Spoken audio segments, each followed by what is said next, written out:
book is so critical. And so I'm consistently paying attention to how am I speaking to myself? Am I speaking to myself in a kind, motivating, empathetic, compassionate way?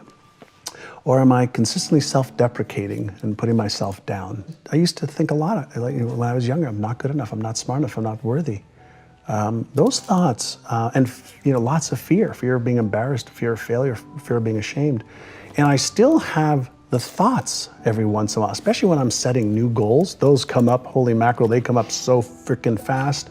Are you smart enough to achieve that? Are you good enough to achieve that? Even when I got into really diving deep into the brain science and even my new book, I was petrified to release my book. It took me 2 years to write it, because now I'm entering another whole domain of neuroscience and neuropsychology with world-renowned experts that I've worked with for years.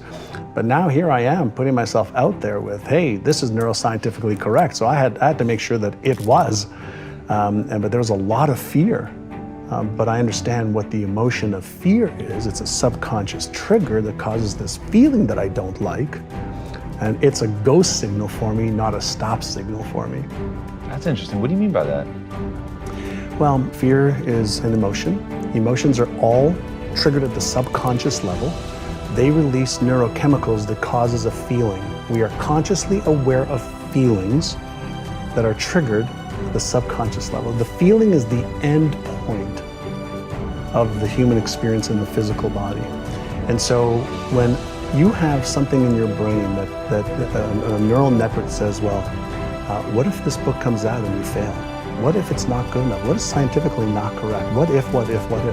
My brain's going to process that the same way as your brain and everybody else's brain, because everybody's brain's the same. The mechanism of how the brain works, it's Einstein's brain, Hitler's brain, Genghis Khan's brain, Tom Bilyeu's brain, John Astor's brain, all the same functionality. So if you understand the mechanics of what's supposed to happen, then you say, okay, great, when I feel this, then what am I going to do? So I like to use an analogy of a car. You're driving a car, and you're talking to a friend of yours, and a light pops up on the dash.